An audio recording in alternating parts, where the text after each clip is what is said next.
નમસ્કાર વિદ્યાર્થી મિત્રો, હવે ગયા લેક્ચરમાં આપણે વધારાના સ્વાધ્યાયનો 12મો દાખલો ગણ્યો હતો. આ લેક્ચરમાં આપણે 13મા દાખલાથી શરૂઆત કરીએ. 13મા દાખલાની અંદર તમને એક સમઘન આપેલો છે. સમઘનની દરેક બાજુનું માપ જે છે સ્મોલ b છે, એટલે કે દરેક બાજુની લંબાઈ સમાન છે, જેને સ્મોલ b વડે દર્શાવી છે. દરેક શિરોબિંદુ પર q જેટલો વિદ્યુતભાર મૂકેલો છે, એટલે દરેક શિરોબિંદુ પર મૂકેલા વિદ્યુતભારનું મૂલ્ય પણ સમાન છે. તો પ્રશ્ન આપણને એવો પૂછ્યો છે કે સમઘનના કેન્દ્ર પર, આપણે કેન્દ્રને O નામ આપી દઈએ, તો સમઘનના કેન્દ્ર પર સ્થિતિમાન અને વિદ્યુત ક્ષેત્ર મેળવો. બે જવાબ આપણે મેળવવાના છે. સૌથી પહેલી વાત આપણે સ્થિતિમાનની કરશું અને એ પહેલા સમઘનને નામ આપી દઈએ A B C D, બરાબર, E F G H, એવી રીતે કોઈ રીતે નામ તમને આપી દો જેથી અંતરને વ્યાખ્યાયિત કરવામાં તમને સરળ લાગે. તો આપણે સૌપ્રથમ O બિંદુ પાસે સ્થિતિમાન મેળવવાનું છે. તો O બિંદુની આસપાસ ટોટલ કેટલા વિદ્યુતભાર થશે? જો નીચે 4 થશે અને ઉપર 4 થશે, એટલે ટોટલ 8 વિદ્યુતભાર થશે. તો આ 8 વિદ્યુતભારના લીધે આપણે O બિંદુ પાસે સ્થિતિમાન મેળવવાનું રહેશે. તો સૌપ્રથમ જો હું આ પહેલા વિદ્યુતભારના લીધે વાત કરું તો સ્થિતિમાનનું સૂત્ર જે છે એ KQ, K કુલમ અચળાંક છે, Q એટલે વિદ્યુતભાર, તો વિદ્યુતભારનું મૂલ્ય બધાનું સમાન છે, છેદમાં R, KQ/R, R એટલે અંતર. તો આ વિદ્યુતભારથી કેન્દ્ર સુધીનું અંતર, બરોબર, એને આપણે શું કહેશું? R કહેશું. તો એ બધા માટે સમાન જ થશે ને, બરાબર. તો હવે બે વસ્તુ છે આપણી પાસે કે ભાઈ 8 વિદ્યુતભારના લીધે આપણે O બિંદુ પાસે સ્થિતિમાન મેળવવાનું. તો 8 ના સ્થિતિમાનનો આપણે સરવાળો કરીએ, અથવા બીજા શબ્દોમાં દરેકના સ્થિતિમાનનું મૂલ્ય તો સમાન જ હશે ને, કેમ કે વિદ્યુતભાર સમાન છે, અંતર સમાન છે. એટલે 8 નો સરવાળો કરવા કરતા એની કરતા આપણે 1 નું મૂલ્ય મેળવીએ અને ગુણ્યા શું કરી નાખીએ? 8. કેમ કે કુલ સ્થિતિમાન આપણે કોઈ બિંદુ પાસે મેળવવું હોય તો દરેક સ્થિતિમાનનો શું કરવો પડે? સરવાળો. 8 વિદ્યુતભાર છે એટલે 8 ના સ્થિતિમાનનો O બિંદુ પાસે આપણે સરવાળો કરવો પડે. અથવા મૂલ્ય સમાન છે તો આપણે એમ કરી શકીએ 1 નું મૂલ્ય મેળવીએ અને એને ગુણ્યા 8 કરી નાખીએ. આપણે એવી રીતે જ ગણશું. હવે જો સૂત્ર જે છે KQ/R, એટલે મારે ખાલી વ્યાખ્યાયિત કરવાનું છે R એટલે વિદ્યુતભારથી કેન્દ્ર સુધીનું અંતર. હવે અંતર મેળવવા માટે આપણે પહેલા શું કરીએ? જો આ નીચેની બાજુ AD બાજુ જે છે, જો આ AD છે, એવી રીતે આ DC જે છે, જો એટલે આ બંનેના માપ કેટલા છે? B. હવે અહીંયા જે છે આ વિકર્ણ થશે ને AC જે છે, બરાબર. તો એનું માપ મારે મેળવવું હોય તો પાયથાગોરસ પ્રમાણે કર્ણ AC બરાબર શું થશે? અંડર બાકીની બે બાજુના વર્ગનો સરવાળો. તો એ તો આવડે અત્યારે કેટલું થશે? √2b થશે. એટલે આ માપ જે છે AC નું એ કેટલું થશે? √2b થશે. હવે જુઓ ફરીને પાછું આ AC મેં દર્શાવ્યું છે. હવે AC માપ આપણે મેળવ્યું ને √2b. પછી આ જુઓ GC મેં દર્શાવ્યું છે, બરાબર, અહીંયા GC. આ બાજુનું માપ કેટલું થશે? B થશે, બરાબર. એટલે અહીંયા B અને અહીંયા √2b. એટલે હવે આ AG જે છે એ મારે મેળવવું છે, A થી G, બરાબર. તો એ પણ આપણે પાયથાગોરસ પ્રમાણે મેળવીએ. જુઓ આ બે બાજુ જઈ આ કર્ણ ગણી શકો આખો AG. તો પાયથાગોરસ પ્રમાણે બંને બાજુના વર્ગનો સરવાળો, વર્ગમૂળ. તો √2b નો વર્ગ કરો એટલે 2b² થાય, b નો વર્ગ b². તો આનું સાદું રૂપ શું આવશે? √3b આવશે. એ AG થયું, જુઓ, બરાબર. હવે આ કેન્દ્ર છે એટલે એક્ઝેક્ટ એનું અડધું થયું ને, મધ્યમાં હોય, એટલે AO જે છે, A થી A સુધીનું માપ જે છે એ √3b કરતા અડધું થશે, એટલે √3b/2 થશે. રેડી? એટલે R જે છે એ આપણને મળી ગયું. તો હવે દાખલો આપણો સિમ્પલ થઈ ગયો છે કે ભાઈ O બિંદુનું સ્થિતિમાન એટલે KQ/R. કુલ સ્થિતિમાન એટલે 8 નો સરવાળો કરવો પડે અથવા ગુણ્યા 8 કરી, એટલે અહીંયા ગુણ્યા 8 કર્યું છે મેં. હવે 8 KQ એમ નામ નીચે r ની કિંમત મૂકીએ આપણે √3v/2 બરાબર. તો હવે સાદું રૂપ આપશું એટલે 2 જે છે એ ઉપર જશે એટલે 16 ના છેદમાં √3kq/b એટલે આ આપણો આન્સર જ છે. પણ હજી આનું સાદું રૂપ આપવું હોય તો આપીએ જાય. પાછળ ટેક્સ્ટ બુકમાં તમને જવાબ ε0 સ્વરૂપે આપ્યો છે તો k ની જગ્યાએ આપણે 1/4πε0 મૂકી શકીએ. બાકી બધા પદ એમના એઝ ઇટ ઇઝ. તો અહીંયા છેદ ઉડાડો ચોકે ચોકે 16 થશે એટલે ઉપર 4q વધશે અને નીચે √3πε0b. તો આ જે છે એ પણ આપણો આન્સર છે. તો આ આપણને O બિંદુ એટલે કે સમઘનના કેન્દ્રનું સ્થિતિમાન મળ્યું. હવે એની પછી બીજો જવાબ આપણને મેળવવાનો કીધો છે કેન્દ્ર પર વિદ્યુત ક્ષેત્ર. હવે જો ક્ષેત્ર સદિશ રાશિ છે એટલે એનું પરિણામી ક્ષેત્ર સદિશના નિયમ પ્રમાણે મળે. તો આમાં કેન્દ્ર પર સ્થિતિમાન જે છે મિત્રો શૂન્ય થશે. શું કામ? જુઓ દાખલા તરીકે આ બધા વિદ્યુતભાર ધન છે તો ધનમાંથી વિદ્યુત ક્ષેત્ર બહાર તરફ દર્શાવાય તો આ વિદ્યુતભારનું ક્ષેત્ર અહીંયા બહાર તરફ આવશે આ ઉપરની તરફ. એવી જ રીતે આ જે વિદ્યુતભાર છે એનું ક્ષેત્ર બહાર તરફ આવશે. તો જુઓ A અને G ના ક્ષેત્રો જે છે પરસ્પર વિરુદ્ધ દિશામાં જ્યાં ગયા નહીં તેનું પરિણામી મેળવવું હોય તો બાદબાકી જ કરવી પડે. હવે વિદ્યુતભારના મૂલ્યો સમાન છે, અંતરે સમાન છે તો ક્ષેત્ર પણ બધાનું કેવું થશે? સમાન જ થશે. તો સમાન મૂલ્યના સદિશો હોય અને પરસ્પર વિરુદ્ધ દિશામાં હોય તો એનું પરિણામી શું આવે? શૂન્ય. જેમ આ બેનું થશે એવી જ રીતે બાકી બધાનું થશે. F નું તમે વિચારો, D નું વિચારો, E નું વિચારો, C નું વિચારો, બધાના ક્ષેત્રો પરસ્પર વિરુદ્ધ દિશામાં થશે. સામસામા વિદ્યુતભારની વાત કરું છું તો પરિણામી શું થઈ જશે? શૂન્ય. એટલે કેન્દ્ર O પાસે વિદ્યુત ક્ષેત્ર જે છે કેવું થશે? શૂન્ય થશે. તો 13મા દાખલામાં આપણે સ્થિતિમાન અને વિદ્યુત ક્ષેત્ર મેળવવાનું હતું જે આપણે મેળવ્યું. હવે એનાથી આગળ આપણે વાત કરીએ 14મા દાખલાની. તો 14મા દાખલાની અંદર બે ગોળાઓ આપેલા છે જેમની પરના વિદ્યુતભાર તમને આપ્યા છે 1.5 માઇક્રોકુલમ અને 2.5 માઇક્રોકુલમ.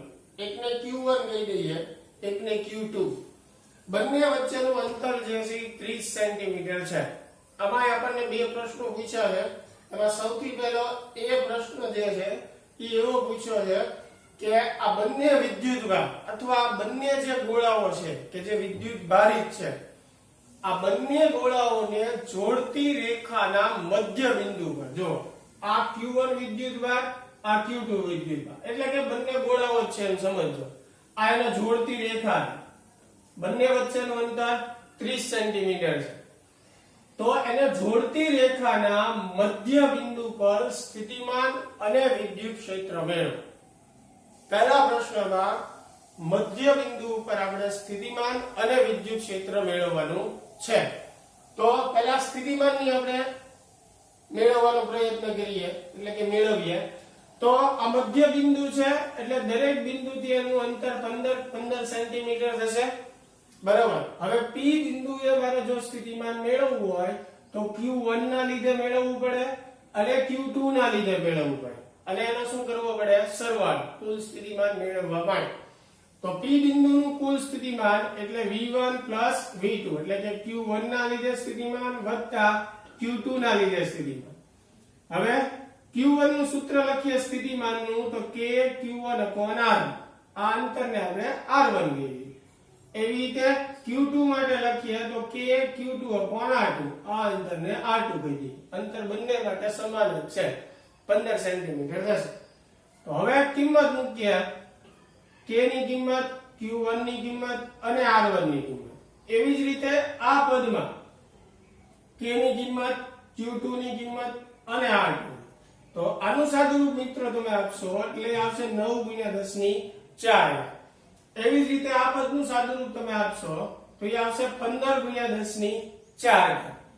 ફાઇનલી 10⁴ આપણે કોમન કાઢી લઈએ. 15 + 9 એટલે કેટલું થશે? 24×10⁴. તો આ જે છે આપણને આ મધ્ય બિંદુ ઉપર સ્થિતિમાન જે છે એ મળ્યું. 24 ગુણ્યા 10 ની 4. હજી એક આમાં જવાબ બાકી છે આપણે મેળવવાનો. શું? તો કે આ બિંદુએ આપણે વિદ્યુત ક્ષેત્ર મેળવવાનું.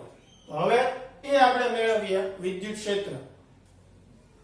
હવે જો મિત્રો, P બિંદુ પાસે સ્થિતિમાન મેળવ્યા પછી આપણે આ મધ્ય બિંદુ P પાસે ક્ષેત્ર મેળવવાનું છે. તો વિદ્યુત ક્ષેત્ર મેળવવા માટે આપણે શું કરવું પડશે? તો કે પહેલા તો ક્ષેત્રની દિશા બંનેની બતાવવી પડશે, કેમ કે ક્ષેત્ર કેવી રાશિ છે? સદિશ રાશિ છે. બરાબર? તો હવે આ Q1 ધન વિદ્યુતભાર છે, તો એમાંથી ક્ષેત્રની દિશા બહાર તરફ આવે એટલે એની દિશા જુઓ E1 જે છે મેં આ તરફ દર્શાવી છે. બરાબર? એવી જ રીતે Q2 પણ ધન છે એટલે એમાંથી પણ ક્ષેત્રની દિશા બહાર તરફ આવશે. તો બંને વિદ્યુતભારના ક્ષેત્રની દિશા જો પરસ્પર વિરુદ્ધ દિશામાં થશે. એટલે P બિંદુ પાસે જો આપણે પરિણામી વિદ્યુત ક્ષેત્ર મેળવવું હોય તો આ બંને ક્ષેત્રની શું કરવી પડશે? બાદબાકી. કેમ કે બંને ક્ષેત્રો જે છે પરસ્પર કેવી દિશામાં છે? વિરોધી દિશામાં છે. તો હવે P બિંદુનું આપણે જો ક્ષેત્ર મેળવવું હોય પરિણામી E, તો E બરાબર શું થશે? E1 E2. બરાબર?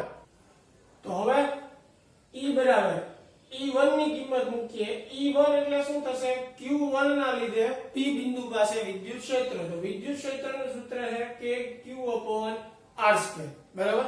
એટલે kq/r12 માઈનસ E2 એટલે Q2 ના લીધે P બિંદુ પાસે વિદ્યુત ક્ષેત્ર એટલે kq2/r22. જો કે r1 અને r2 બે અહીંયા સરખા જ છે. બંને વિદ્યુતભારનું અંતર P બિંદુથી કેટલું છે? 15 સેન્ટીમીટર. થોડુંક સાદુરૂપ ટૂંકું કરવા માટે આપણે k જે છે એને કોમન કાઢી લઈએ અને બહાર કિંમત મૂકી દઉં 9 ગુણ્યા 10 ની 9 ઘાત. બરાબર? પછી r1 ને r2 સમાન છે એટલે એને પણ કોમન કાઢીએ. એ કેટલું છે? 15 સેન્ટીમીટર. એટલે મીટરમાં ફેરવશું એટલે 15 ગુણ્યા 10 ની -2 ઘાત અને એનો વર્ગ. તો અહીંયા અંદર શું વધશે? Q1. Q1 ની કિંમત કેટલી છે? 1.5 માઇક્રો. માઇક્રો એટલે 10 ની -6 ઘાત. Minus Q2. Q2 એટલે કેટલું છે? 2.5 માઇક્રો એટલે એની -6 એટલે બંનેની -6 ઘાત પણ મેં બાર કોમન દર્શાવી દીધી છે. E1 E2 કરો તોય ચાલશે અને E2 E1 કરો તોય ચાલશે. E1 માંથી E2 બાદ કરો તો જવાબ જે છે કેવો આવશે? ઋણ આવશે. E2 માંથી E1 બાદ કરો તો જવાબ ધન આવશે. પણ બંને સિચ્યુએશનમાં એ તો આપણને ખબર જ છે કે કોનું વિદ્યુત ક્ષેત્ર વધારે છે? E2 એટલે કે Q2 નું ક્ષેત્ર વધારે છે. એટલે એની દિશા Q2 થી ક્યાં આવશે? Q1 તરફ આવશે. બરાબર? એટલે E1 E2 કરો કે E2 E1 કરો કોઈ ફેર પડતો નથી. બરાબર? બંને સાચું જ છે. તો આનું સાદું રૂપ આપણે આપશું એટલે જવાબ આવશે -0.04 ગુણ્યા 10 ની 7 ઘાત. વ્યવસ્થિત ગોઠવીને લખીએ તો -4 ગુણ્યા 10 ની 5 ઘાત ન્યૂટન પ્રતિ કુલમ. અને એની દિશા આવશે Q1 તરફ એટલે કે Q2 થી Q1 તરફ આવશે. કેમ કે Q2 વધારે છે, એનું ક્ષેત્ર વધારે પ્રબળ છે. તો આ જે છે પહેલા પ્રશ્નનો જવાબ આપણને મળ્યો આ દાખલામાં કે બંને વિદ્યુતભારને જોડતી રેખાના મધ્ય બિંદુ પર સ્થિતિમાન અને વિદ્યુત ક્ષેત્ર મેળવો. દાખલો મિત્રો ઘણો મોટો છે એટલે થોડુંક છેલ્લે મેં ઝડપથી સમજાવ્યું છે. હજી આમાં બીજો પ્રશ્ન આપણને એવી રીતે પૂછેલો છે કે બંને વિદ્યુતભારને જોડતી રેખાનું જે મધ્ય બિંદુ છે એ મધ્ય બિંદુમાંથી પસાર થતું. બરાબર?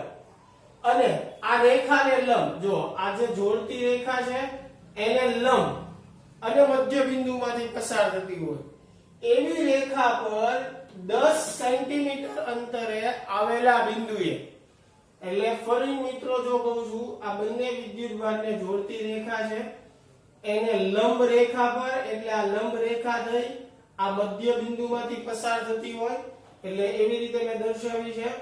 અને આ બિંદુથી 10 સેન્ટીમીટર અંતરે આવેલા બિંદુએ, એટલે P બિંદુથી 10 સેન્ટીમીટર તમે નીચે પણ ધારી શકો છો અને ઉપર પણ ધારી શકો છો, લંબ છે એટલે. અને 10 સેન્ટીમીટર અંતરે એટલે આટલું અંતર જે છે કેટલું છે? 10. તો એવા બિંદુએ આપણે સ્થિતિમાન અને વિદ્યુત ક્ષેત્ર મેળવવાનું. તો એ બિંદુને અહીંયા મેં જો Q નામ આપી દીધું છે આકૃતિમાં. તો હવે આ Q બિંદુ પાસે મારે શું મેળવવાનું છે સ્થિતિમાન. જો મધ્ય બિંદુનું વિદ્યુતભારથી અંતર કેટલું 15 સેન્ટીમીટર છે તે. હવે આ અંતરે આપણને કેટલું આપેલું છે 10 સેન્ટીમીટર. તો પાયથાગોરસનો ઉપયોગ કરશો એટલે આ 18.02 કે 18.03 જેવું આવશે. એટલે આપણે 18 લખી શકીએ. એટલે અત્યારે હું 18 સેન્ટીમીટર લખું. એટલે આ જે છે કર્ણ કેટલો આવશે 18. એવી રીતે આ બાજુ 18 જ આવશે. તો સૌથી પહેલું આપણે Q બિંદુ પાસે સ્થિતિમાન મેળવવું છે. તો Q બિંદુનું સ્થિતિમાન મેળવવું હોય તો Q1 નું સ્થિતિમાન વત્તા Q2 નું સ્થિતિમાન અદિશ રાશિ છે એટલે એમાં કોઈ દિશાની ચર્ચા આવતી નથી. જેટલા વિદ્યુતભાર હોય એના સ્થિતિમાનનો શું કરવો પડે સરવાળો. તો હવે Q1 નું સ્થિતિમાન વત્તા Q2 નું સૂત્ર મૂકીએ. Q1 ના લીધે આ બિંદુ પાસે સ્થિતિમાન એટલે k Q1/r. પણ હવે R1 એટલે શું થશે? આ વિદ્યુતભાર અને બિંદુ વચ્ચેનું અંતર એટલે 18 આવશે, 15 નહીં આવે. ખાસ ધ્યાન રાખજો કેમ કે હવે સ્થિતિમાન આપણે આ બિંદુ પાસે મેળવીએ બરાબર. એવી જ રીતે Q2 ના લીધે આ બિંદુ પાસે સ્થિતિમાન એટલે k Q2/r2 અને એનું પણ અંતર કેટલું થશે 18 થશે. તો આનું જે બને એટલું ઝડપથી સાદુરૂપ આપી દઈએ. તો k જે છે બંનેમાંથી કોમન નીકળશે અને બાર કિંમત મૂકી દઈએ 9 × 10⁹ ઘાત. R1 અને R2 પણ સમાન છે 18 સેન્ટીમીટર જ છે અને છેદમાં એને પણ કોમન કાઢી લઈએ 12 અને એની કિંમત મૂકી દઈએ 18 × 10⁻² ઘાત. મીટરમાં ફેરવવું પડે. હવે અંદર વધશે Q1 અને Q2. Q1 એટલે 1.5, Q2 એટલે 2.5. બંને માઇક્રોમાં છે એટલે 10⁻6 ઘાત એની કોમન. તો ફાઇનલ તમે આનું સાદુરૂપ આપશો એટલે સ્થિતિમાન તમને મળશે 2 × 10⁵ ઘાત. તો Q બિંદુ પાસે સ્થિતિમાન આપણને મળ્યું 2 × 10⁵ ઘાત. બરાબર. હવે આ એક વાત પૂરી થઈ. હવે બીજી વસ્તુ આપણે શું મેળવવાનું છે? આ બિંદુ પાસે આપણે વિદ્યુત ક્ષેત્ર મેળવવાનું છે. સ્થિતિમાન તો મેળવી લીધું. તો હવે વિદ્યુત ક્ષેત્ર સદિશ રાશિ છે એટલે પહેલા તો દિશા આપણે દર્શાવવી પડે. તો આ જે બિંદુ છે ત્યાં આપણે દિશા દર્શાવવાની છે. તો Q1 ધન છે એટલે ધન વિદ્યુતભારમાંથી ક્ષેત્ર બહાર તરફની દિશામાં હોય એટલે Q1 નું ક્ષેત્ર આપણે E1 કહીએ તો એની દિશામાં આવશે ઉપર તરફ, જે મેં આકૃતિમાં દર્શાવી. ધનમાંથી ક્ષેત્ર બહાર તરફ હોય. એવી જ રીતે Q2 પણ ધન છે એટલે એના ક્ષેત્રની દિશા જે છે એમ બહાર તરફ આવશે બરાબર. એટલે આ બંનેની દિશા થઈ E1 અને E2. તો અહીંયા જુઓ E1 અને E2 વચ્ચે કાંઈક ખૂણો બને છે. હવે આનો સીધો સરવાળો ન થાય, બાદબાકી ન થાય બરાબર. આપણે સદિશની 4 રીત શીખી ગયા છીએ 11મા ધોરણમાં. જ્યારે બે સદિશો વચ્ચે θ જેટલો ખૂણો હોય ત્યારે એનો પરિણામી સદિશ જે છે આ સૂત્રથી મળે. R √a² + b² + 2ab cos θ. આ સૂત્રથી મળે ને. તો સૌપ્રથમ તો આપણે આ બંને સદિશ વચ્ચેનો ખૂણો મેળવવો પડશે બરાબર. અને એ ખૂણો મેળવવા માટે આપણે આ ત્રિકોણનો ઉપયોગ કરીએ. જો આ PQ Q1 વાળો છે ને એમાં આ ખૂણાને હું θ કહી દઉં. તો એમાં sin θ નો ઉપયોગ કરીએ. sin θ એટલે સામેની બાજુ છેદમાં કર્ણ. તો આ સામેની બાજુ 15 છેદમાં કર્ણ એટલે શું થશે 18 બરાબર. તો sin θ બરાબર 0.8333 થશે અને એની ઉપરથી નેચરલ સાઇન ના કોષ્ટકમાં વેલ્યુ જોઈ લેજો. θ બરાબર આવશે 56.4 ડિગ્રી. એટલે આ ખૂણો આપણને 56.4 મળ્યો. તો સામસામેના ખૂણા સરખા હોય એટલે આ આટલો ખૂણો પણ એટલો જ થશે. હવે એવી રીતે આ ત્રિકોણમાં તમે ખૂણો મેળવો તો એ પણ એટલો જ આવશે કેમ કે વેલ્યુ સરખી જ છે ને બધી. એટલે આ પણ 56.4 થાય. તો ટોટલ ખૂણો જે છે એ 56.4 નું બમણું થશે. એટલે E1 અને E2 વચ્ચેનો ખૂણો કેટલો થશે 112.8 થશે. એટલે બે સદિશ વચ્ચેનો ખૂણો મળી ગયો આપણને. હવે આપણે આ જે સૂત્ર છે જુઓ R બરાબર એ તે આપણે E માટે બનાવીએ. તો E બરાબર શું થશે E1² + E2² + 2 E1 E2 cos theta એટલે કે બે સદિશ વચ્ચેનો ખૂણો કેટલો આવશે 112.8. હવે અહીંયા આખું સૂત્ર મૂકીએ તો સાદુરૂપ ખૂબ લાંબુ થશે. થોડુંક સરળતા માટે આપણે શું કરીએ, E1 અને E2 ની કિંમત જે છે અગાઉથી જ મેળવી લઈએ પહેલા, પછી આમાં કિંમત મૂકશું આપણે. એટલે બે સદિશ વચ્ચેનો ખૂણો આપણે મેળવી લીધો. હવે E1 અને E2 ની કિંમત અલગથી પહેલા મેળવી લઈએ. તો E1 જે છે એનું સૂત્ર KQ1/R1 છે. એટલે કે Q1 ના લીધે આ બિંદુ પાસે વિદ્યુત ક્ષેત્ર, K ની કિંમત મૂકો, Q1 ની મૂકો અને R1 એટલે કેટલું થશે 18 સેન્ટીમીટર અને મીટરમાં ફેરવવાનું. તો કિંમત મૂક્યા પછી સાદુરૂપ આપશો એટલે E1 તમને કેટલું મળશે 4.17 × 10⁵. એવી જ રીતે E2 એટલે Q2 ના લીધે આ બિંદુ પાસે વિદ્યુત ક્ષેત્ર, તો E2 થશે KQ2/R2². સોરી અહીંયા સ્ક્વેર કરવાનો રહી ગયો છે. તો KQ2/R2². બરાબર. તો એની કિંમત મૂકીએ K ની, Q2 ની અને R2 જે 18 જ આવશે. તો E2 કેટલું મળશે 6.94 × 10⁵. રેડી? તો હવે આ જે આપણું મૂળ સમીકરણ છે એમાં આપણે કિંમત મૂકીએ E1² એટલે E1 નો મેં વર્ગ કર્યો છે 4.17 નો વર્ગ કરશો એટલે એટલો આવશે. એવી રીતે E2² બરાબર એટલે 6.94 નો વર્ગ કરો એટલે એટલું થશે. E ને મૂકી દીધો છે. પછી છે 2E1 E2 એટલે આ ત્રણેયનો ગુણાકાર 2 × E1 E2 એટલું આવશે 57.88. હવે cos 112.8 ની વેલ્યુ બરાબર, તો cos 112.8 ની વેલ્યુ થશે -0.3875 એટલે એ પણ મેં મૂકી દીધી છે. હવે તમને એમ થતું હશે 5 ઘાત ભૂલાઈ નથી ગઈ, પણ દરેકમાં 10⁵ આવશે. એટલે દરેક વખતે આપણે દરેક સ્ટેપમાં લખીએ એની કરતા સારું એ છે કે 10⁵ આપણે બહાર કોમન કાઢી લઈએ. એટલે 10⁵ મેં બહાર લખી નાખી છે. હવે આનું સાદુરૂપ તમે આપશો આ સરવાળા બાદબાકી કરીને, તો ફાઇનલી E બરાબર તમને મળશે 6.57 × 10⁵ મીટર પ્રતિ કુલ. આમાં તમને પાછળ ટેક્સ્ટ બુકમાં દિશા પણ મેળવીને એટલે એનો ખૂણો પરિણામી જે સદિશ આપણે E મેળવ્યો, આ E સદિશ જે છે બંનેની વચ્ચે હશે. બરાબર, એક્ઝેક્ટ વચ્ચે હોય એવું નથી કહેતો, પણ ટૂંકમાં એ બંને સદિશની વચ્ચે કોઈ પણ જગ્યાએ હશે પરિણામી E જે આપણે મેળવ્યો એ. તો એનો પણ ખૂણો આપણે મેળવવો હોય તો મેળવી શકીએ. tan વાળું ને સૂત્ર આપણી પાસે છે જ તે, પણ આમાં આપણને કીધું નથી એટલે મેળવવાની કોઈ જરૂરી નથી. અમસ્તો દાખલો ઘણો મોટો છે એટલે ન મેળવો તો પણ ચાલે. આપણે ખાલી સ્થિતિમાન અને વિદ્યુત ક્ષેત્ર મેળવવાનું હતું.